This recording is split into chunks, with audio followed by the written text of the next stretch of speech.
¿Qué tal, chicos? Hoy vamos a ver un tema muy importante dentro de todas las áreas técnicas, ¿sí? Dentro de la vida cotidiana también, que son los elementos de protección personal, ¿sí? Vamos a ver algunos conceptos antes para entender por qué son importantes los elementos de protección personal, qué son y qué tipos de ellos existen, ¿sí?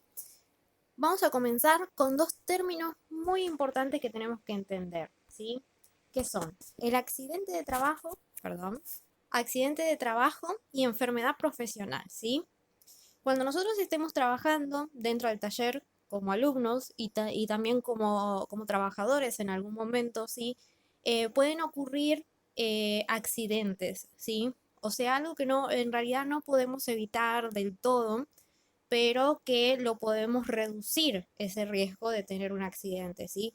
Son daños a la salud visibles, o sea, un piso mojado puede producir un accidente de trabajo, ¿sí? Se puede reducir el riesgo limpiándolo, pero si es un lugar donde todo el tiempo el piso está mojado, porque el lugar es así y tiene que ser así, por ejemplo un frigorífico o algo así, se pueden producir enfermedades profesionales, ¿sí? Por ejemplo, el contacto de todo el tiempo con esa humedad que hay en el ambiente puede producir algún problema en los huesos, por ejemplo, o a la respiración por el frío, si es un frigorífico, por ejemplo, ¿sí? O sea, tenemos dos cosas, accidente de trabajo que ocurre mientras se ejecuta el trabajo, ¿sí? Y causa lesiones graves o mortales y son daños a la salud visibles. Y tenemos otro por otro lado que son enfermedades contraídas por la exposición a factores de riesgo y no son del todo visibles, ¿sí? Y son propios de los trabajos que nosotros tenemos. Así que no se pueden reducir del todo. En cambio, los accidentes de trabajo sí. Bueno, entonces teniendo esto en cuenta, tenemos que ver cuáles son los riesgos, ¿sí? Que nosotros vamos a encontrar y que nos van a llevar a tener algún accidente de trabajo o una enfermedad de trabajo. Y para ello nos podemos encontrar con los elementos de protección personal que van a servir para evitar esos accidentes o enfermedades. Aquí tenemos, por ejemplo, los elementos de protección personal o EPP, ¿sí? Que es su abreviatura, son indispensables para prevenir accidentes y enfermedades profesionales ante riesgos que no pueden ser aislados o eliminados, ¿sí? Como hablábamos, en un frigorífico el piso húmedo, mojado, resbaloso va a estar siempre. Nosotros como técnicos, por ahí algunos que elijan electrónica o los que elijan informática, tenemos el riesgo de que tenemos que soldar y el aire que nosotros expiramos mientras estamos soldando, por ejemplo, es un riesgo, ¿sí? De trabajo que tenemos que saber cómo evitar que nos afecte, ¿sí? Como una enfermedad profesional y también evitar accidentes a la hora de hacer esas soldaduras, ¿sí? Por ejemplo, quemaduras con el soldador, ¿sí? O shocks eléctricos, por ejemplo, dentro de nuestros talleres. Ahora, hay distintos tipos de riesgos, ¿sí? Acá parece bastante grande el cuadro, pero es bastante sencillo. Tenemos riesgos por falta de seguridad y uso de la tecnología. Son aquellos peligros que surgen por falta de protección para el trabajo, para realizar el trabajo, ¿sí? Por ejemplo, como decíamos, el piso mojado, si nosotros tenemos zapatillas comunes, nos podemos resbalar y nos podemos caer. Pero un trabajador que trabaja en un frigorífico tiene que tener zapatillas antideslizantes, ¿sí? O nosotros cuando estemos trabajando con electricidad, tenemos que tener zapatos que eviten los shocks eléctricos, ¿sí? O guantes, por ejemplo, también. Después, por otro lado, tenemos riesgos ergonómicos o psicosociales, ¿sí? Que surgen por trabajo excesivo, pesado, repetitivo y mantener la misma postura mucho tiempo. ¿Qué quiere decir esto? Las jornadas laborales antes, hace mucho tiempo, cuando recién empezaba la gente a trabajar, eran en condiciones inhumanas. ¿Qué quiere decir? Era trabajar días enteros sin descanso. Por suerte se consiguió que las jornadas de trabajo legalmente, cuando alguien está en blanco, sean de condiciones apropiadas para que la gente no sufra, ¿sí? Problemas en la salud. Por ejemplo, por estar tanto tiempo de corrido trabajando, ¿sí? O, por ejemplo, una persona que trabaja 15 horas al día seguramente va a tener algún problema de salud, ¿sí? O de estrés. También tenemos personas que realizan trabajos tan repetitivos que eso también afecta a la salud. O por ejemplo, levantar cosas pesadas, ¿sí? Y mantener la misma postura. Nosotros agarráramos una pesa y la agarráramos con la mano de izquierda, por ejemplo. Por más fuerza que, por más veces que hayamos ido al gimnasio, si mantenemos esa pesa con el brazo derecho extendido, va a llegar un momento en donde el músculo del brazo se va a fatigar, se va a cansar y nuestro brazo va a empezar a funcionar mal, ¿sí? ¿Por qué? Porque no, nuestro cuerpo se ve afectado cuando tenemos siempre la misma postura, ¿sí? Eso puede afectarlo. O nosotros mientras estamos estar mucho tiempo sentado, ¿sí? Puede afectar a nuestra salud, a nuestra columna vertebral, nuestra vista, ¿sí? También puede ser un problema la iluminación. Tener una mala iluminación va a producir problemas visuales. Esto vamos a ir viendo de a poquito después, ¿sí? Vamos a hacer trabajos. Después tenemos riesgos físicos. Resultan por la exposición a elementos del ambiente del trabajo. Frío, calor, humedad, ruido, radiación, iluminación. Como decíamos anteriormente, ¿sí? La iluminación va a producir problemas de la vista.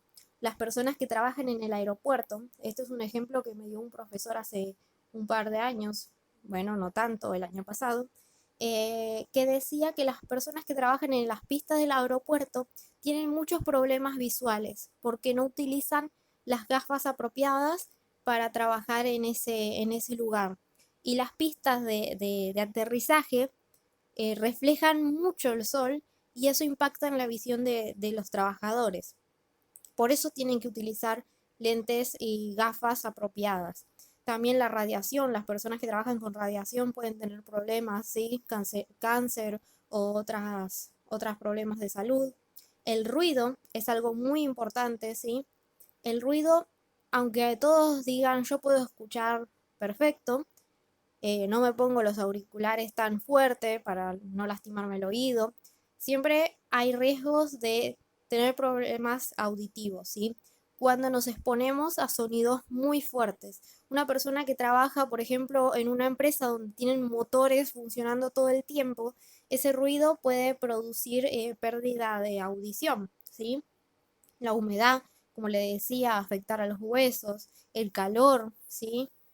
También tenemos riesgos químicos por contacto o exposición a sustancias químicas en forma de gases, vapor, humo y polvo. Como yo les decía antes, ¿sí? Los que sigan electrónica o informática o otras áreas así técnicas, lo que va a pasar es que por ahí tal vez cuando estén soldando, eh, el humo que se larga, viste, la soldadura, perdón, el humo que larga la soldadura, es un olor bastante fuerte y que afecta a los pulmones, ¿sí? Los que somos alérgicos nos afecta bastante, te seca la garganta, ¿sí? Entonces, para eso hay que tener algún barbijo, ¿sí? Tratar de no aspirar ese humo que se siente, ¿sí? O otros vapores, ¿sí? También tenemos los riesgos biológicos, que ahora con esto del coronavirus aparecen muchísimo en todos lados, ¿sí? Derivan de la exposición a agentes vivos que pueden transmitir una enfermedad, microbios, virus u hongos, ¿sí? Nosotros ahora en el momento en que volvamos a la escuela, ojalá sea pronto, pero sean las mejores condiciones, vamos a tener que a distancia, vamos a tener que seguir tal vez usando barbijos un tiempo para evitar que nos enfermemos, ¿sí? Después tenemos riesgos del lugar de trabajo, ¿sí? Son riesgos propios del ámbito de trabajo, como decíamos antes, el riesgo de una persona que trabaja en el frigorífico, que está mojado el piso, húmedo, puede patinarse, ¿sí? O una persona que trabaja en la altura, ¿sí? Hay muchos limpiavidrios de los edificios que, aunque tengan arneses, ¿sí? O tengan cinturones y enganches para evitar que se caigan, es un trabajo muy riesgoso. Entonces, hay que tener más extremo cuidado en esos casos. Y después tenemos interferencia de riesgo, que es cuando se suman varios de los riesgos anteriores, todos en un mismo lugar, ¿sí? Algunos dicen hay que tener mucha mala suerte para que te pase todo junto, pero puede suceder, ¿sí? Todo puede suceder lamentablemente. Así que Estos son los tipos de riesgo. Después, ya habiendo entendido qué son los tipos de riesgo que podemos encontrar, vamos a poder elegir y prestar atención a los requisitos que tiene que tener un elemento de protección personal, ¿sí? Los elementos de protección personal deben proporcionar confort, ¿sí? No deben ser incómodos. Hay una imagen, por ejemplo, de ahora los enfermeros que están con el coronavirus, salvando a la gente del coronavirus y cuidándonos, utilizan los barbijos y los barbijos le quedan marcados en la piel de tanto tiempo que están usándolos, ¿sí? O por tener 2 o 3 barbijos juntos. Eso capaz que en el momento se ha solucionado y se hagan barbijos que no produzcan esa incomodidad, pero que sigan garantizando la protección, ¿sí? El confort y la protección siempre tienen que estar de la mano, ¿sí? También su peso debe ser el mínimo sin reducir su eficiencia en la protección, ¿sí? Tiene que ser lo menos pesado posible. Imagínense un casco, ¿sí? Si es muy pesado, la cabeza se nos va a doblar, por ejemplo. Así que tiene que ser su peso no muy pesado, pero tiene que estar equilibrado con la protección que brinda, ¿sí? No debe restringir los movimientos del trabajador, ¿sí? Por ejemplo, ese que decíamos, un casco que va a ser utilizado no, si fuese muy pesado, también reduciría los movimientos que puede hacer la persona. Debe ser durable, debe realizarse mantenimiento o recambio periódicamente. Esto es muy importante, ¿sí? Los cascos y todo, hasta los barbijos, se vencen, tienen fecha de vencimiento, así que tienen que ser controlados, ¿sí? Cada cierto tiempo para evitar que si no sucede algo, por ahí ese casco o esas gafas de no servían y al final no nos protegieron, ¿sí? Así que por eso hay que realizar mantenimiento o recambio, ¿sí? Debe estar construido de acuerdo a las normas específicas, ¿sí? O sea, podemos comprar unos anteojos cualquiera y ponernos en la cara y si salta una chispa o algo y no era apropiado, puede hacernos peor que lo de que debería ayudarnos, ¿sí? Debe estar certificado por IRAM, que es el Instituto Argentino de Normalización y Certificación, y UL, que es Underwrite Laboratories, ¿sí? El que sabe inglés lo va a saber pronunciar mejor que yo. Pero estos son centros, ¿sí? Entes reguladores que certifican y verifican que esos elementos que estamos usando sean apropiados, ¿sí? Que no tengan fallas. Por ejemplo, un casco que esté por dentro rajado, si nosotros no lo ponemos y nos cayó algo, ya estaba rajado, o sea, va a ser menos eficaz para protegernos. Por eso es importante esto de los requisitos. Después tenemos una clasificación de los elementos de protección personal. Para la cabeza, para ojos y rostro, para oídos, para manos y brazos, para vías respiratorias, para pies y piernas, cinturones y arneses, ropa de trabajo y ropa protectora. Veamos uno por uno cada uno de estos casos. La protección para la cabeza, ¿sí? Los cascos de seguridad son los que aparecen acá, ¿sí? Deben proteger de impactos y penetración de objetos que caen sobre la cabeza. Por ejemplo, si estamos trabajando en una construcción, tal vez caiga de arriba de cemento o algo que podría llegar a lastimarnos. Protege contra choques eléctricos y quemaduras también, ¿sí? Para evitar que se salga, debe tener una correa de sujeción. Por ejemplo, en el sombrero va el protector de cabeza que tenemos en amarillo, ¿sí? El casco este amarillo. Lo que se ve por dentro es que tiene varias correas, perdón que volvemos para atrás. Tiene varias correas por dentro que permiten que sujete bien el casco a la cabeza y evitar que se salga mientras estamos trabajando, ¿sí? Después tenemos la protección de ojos y rostro, ¿sí? Las gafas y caretas. Esto es también algo que se ha visto últimamente con esto del coronavirus, que por ahora nos está sirviendo también para conocer esto de los elementos de protección. Lo podemos comparar desde ese punto y vamos a ver muchas cosas que se están usando actualmente. protegen de impactos y penetración de objetos o partículas en los ojos y rostro, ¿sí? Por ejemplo, nosotros estamos soldando con estaño, ¿sí? A la mayoría de las personas, casi todos, les irrita el mismo humo que yo decía. Podríamos llegar a usar alguna careta como la que tenemos acá para evitar que impacte directamente ese humo en nuestra cara y nos afecte en los ojos, ¿sí? Nos irriten. También partículas de cuando estamos cortando con una moladora, ¿sí? Las chispitas de la soldadura eléctrica en los ojos, que es irreversible, ¿sí? Es muy doloroso, mucha gente perdió la visión por eso, así que por eso hay que tener cuidado. Podemos tener antiparras o gafas como las que tenemos y las caretas como las que se ven ahora, que utiliza mucho la gente de salud y los sistemas de seguridad, ¿sí? Después tenemos la protección para oídos. Protege la capacidad auditiva de las personas, ¿sí? Evita que perdamos la audición, o sea, que nos quedemos sordos. Y también no quedarnos sordos del todo, sino escuchar menos, ¿sí? Se puede bajar el nivel de lo que uno está escuchando. Y tenemos dos tipos, ¿sí? Tenemos los tapones que se insertan en el oído sin necesidad de sujetadores y deben ser utilizados poco tiempo y ocasionalmente. Son como los auriculares común y corrientes, ¿sí? De siempre, que se insertan en el oído o los que se utilizan para nadar, ¿sí? Pero ¿qué sucede? Al estar en una forma incómoda en el oído, puede afectar, ¿sí? También a la audición. Por eso tienen que ser utilizados en poco tiempo y ocasionalmente.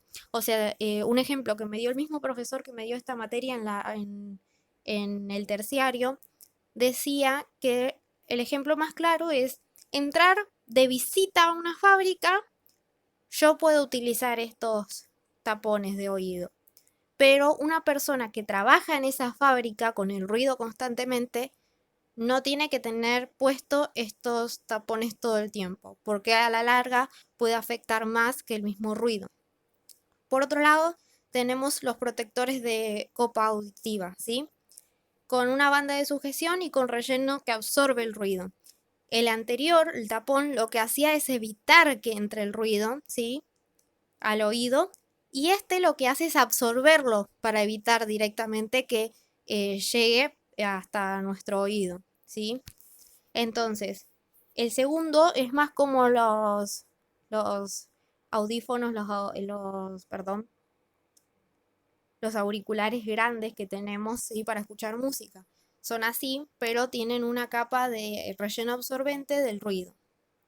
Después tenemos la protección respiratoria, algo que también se ve mucho actualmente, que apareció ahora, que protegen de contaminantes presentes en el aire, pero ninguno protege de todos los contaminantes, ¿sí? Esto es muy importante. Acá entran los barbijos, los respiradores de filtro mecánico, que son para polvo y neblina, ¿sí? Respiradores de cartucho para vapores y gases, máscara de depósito para ambientes viciados con gas o vapor, respiradores y máscaras con suministro de aire para lugares con poco oxígeno, ¿sí? Este último, por ejemplo, lo vemos con los bomberos cuando entran a apagar un incendio y dentro de ese incendio hay una carga muy grande de algún gas o algo que pueda utilizan esos respiradores. Después los barbijos, como ahora que se utilizan, que son para evitar que penetren partículas, ¿sí? Dentro de nuestra nariz y nuestra boca, ¿sí? Acá entran distintos tipos de máscaras barbijos, ¿sí? Dependiendo de la utilidad que cada uno le dé. Por ejemplo, para pintar, ¿sí? Se utilizan los respiradores de filtro mecánico que evitan que entre ese polvo o esa neblina de, de pintura que estamos pintando, ¿sí? Después los de vapores o gas, los respiradores a cartucho se utilizan también en lo que es la industria eh, que se trabaja por ahí con algún agente patógeno o algo que pueda llegar a enfermar, ¿sí? Perdón, con radiaciones, con esas cosas, ¿sí? Después vamos a ir viendo paso por paso con eso porque si no me tildo, porque trato de abarcar todo rápido y no los quiero marear, ¿sí? Así que vamos despacito. Por acá vamos viendo ejemplos, nada más, algunos ejemplos. Después tenemos la protección de manos y brazos, ¿sí? Que son generalmente los guantes. Deben ser de talle apropiado y no deben usarse para trabajos con máquinas en movimientos giratorios. ¿Por qué? Porque se pueden enganchar y pueden hacernos que al no poder retirar la mano de adentro, nuestra mano quede también junto con el guante en la máquina y terminar lastimándonos. Lona, que son para manipular materiales ásperos y filosos, ¿sí? Guantes resistentes al calor para soldadura y fundición, guantes aislantes para trabajos con electricidad y guantes de hule o neoprene para manipulación de sustancias químicas, ¿sí? Estos son los verdes, los que generalmente vemos ahora cuando muestran algún médico o alguien que va a entrar a hacer un testeo de COVID, por ejemplo, ¿sí? Después tenemos los guantes que decíamos para los trabajos con electricidad. Cuanto más protegidos estemos, mejor, ¿sí? Y los guantes para soldadura y fundición, ¿sí? Que vamos a llegar a usar si llegamos a ir al taller, cuando ojalá que pase todo esto rápido y podamos ir a tocar las máquinas al fin. Protección de pies y piernas, calzado de seguridad, ¿sí? Son zapatillas, botas, zapatos que protegen de la humedad, sustancias calientes, pisadas sobre objetos peligrosos, como por ejemplo quedó justo un clavo tirado que no debería estar ahí, pero quedó ahí y fuimos y lo pisamos y lo atravesó al zapato y atravesó nuestro pie. Y caída de objetos también, protege sobre caídas de objetos. De cuero con punta de metal para trabajos con objetos pesados y cortantes, ¿sí? Porque puede llegar a caer algo en nuestro pie. La punta de metal lo que va a hacer es evitar que aplaste nuestro pie, ese objeto que cayó, y dejarlo protegido como si fuese una dentro del zapato, y también evitar que si cae algo cortante nos corte. De cuero sin metales y con suela aislante para trabajos con electricidad. Por esto vimos en el video anterior los aislantes y los conductores, ¿sí? Si vamos a trabajar con electricidad, nuestro cuerpo también es conductor, por eso es necesario que lo protejamos, ¿sí? Utilizando zapatos de cuero que no tengan metal, ninguna parte que sea metálica, y con suela aislante, para evitar que estemos haciendo contacto con el suelo y evitar que nos dé un choque eléctrico, ¿sí? De goma con antideslizante para trabajos en medios húmedos, como decíamos antes, el ejemplo de frigorífico. De material resistente al calor y ajustable para trabajos de fundición y líquidos calientes. Deben ajustar el pie. ¿Esto para qué? Al estar el zapato sosteniendo bien el pie y evitar que entre de esta forma, si cae algún líquido caliente dentro del pie, ¿sí? Va a caer por fuera, no va a llegar a entrar a tomar contacto con la piel. Después tenemos la protección para las alturas, los arneses y cinturones, ¿sí? Para evitar caídas, para trabajos de más de 1,8 metros de altura, deben ser usados estos, ¿sí? Van a estar atados a lo que se llama un cabo de vida, que es una especie de gancho para evitar que si nos soltamos, por ejemplo, si estamos trabajando a la altura en una escalera muy alta y nos soltamos sin querer, evitar caer, esto nos va a sostener, ¿sí?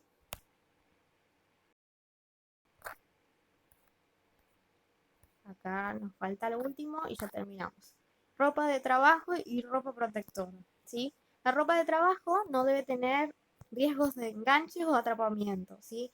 Por ejemplo, el guardapolvo de taller una, tiene el borde de la manga con un botón o seguramente con elástico para evitar que quede suelto y que vayamos a engancharlo, como seguramente alguno, o no sé si solo a mí me pasó que una vez enganché la manga de mi buzo en un picaporte y me lastimé un poco, ¿sí?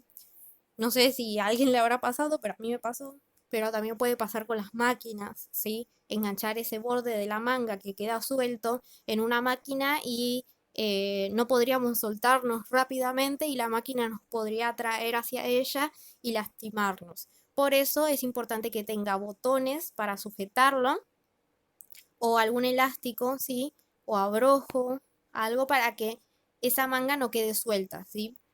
También en los bolsillos no deben llevarse objetos afilados, puntiagudos, explosivos ni inflamables, ¿sí? No llevar encendedores, no llevarlos, algo que se hace comúnmente, que es tenerlos, por ejemplo, los destornilladores, porque pueden lastimar la ropa, ¿sí? Romperla y traspasarla y lastimarnos a nosotros mismos.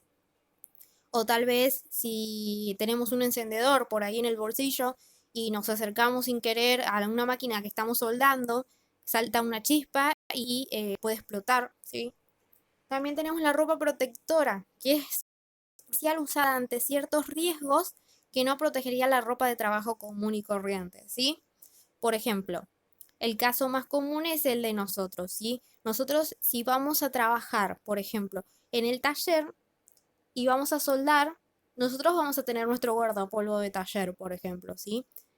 Para que sería nuestra ropa de trabajo. Pero si vamos a soldar, vamos a tener que utilizar un delantal que va por arriba de la ropa, ¿sí?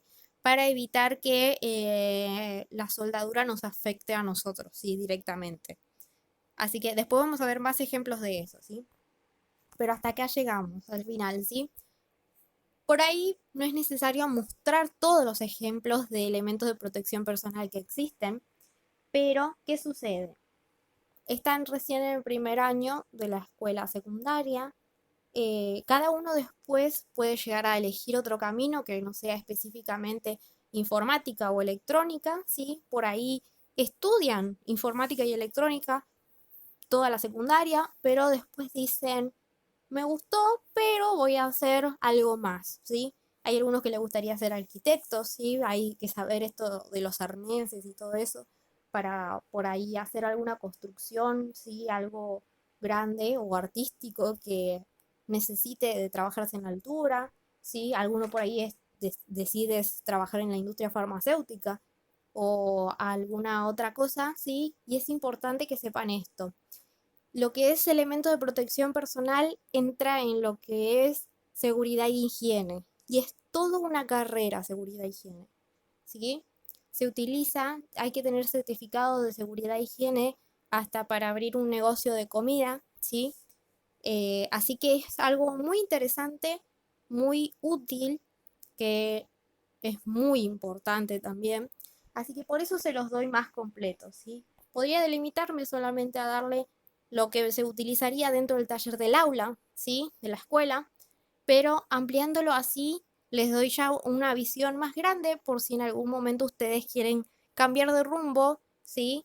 O todos no sabemos qué va a pasar el día de mañana y por ahí ahora nos gusta una carrera, pero después nos gusta otra. A mí, por ejemplo, yo quería ser piloto, pero al final me empezó a encantar la electrónica y me metí a estudiar electrónica. Y en algún momento voy a ser piloto, pero no importa. Así que esto es para ampliarle la visión a ustedes y espero que les haya gustado. Y vamos a empezar a trabajar con esto en esta próxima clase. Así que nos vemos en el próximo video. Hasta luego.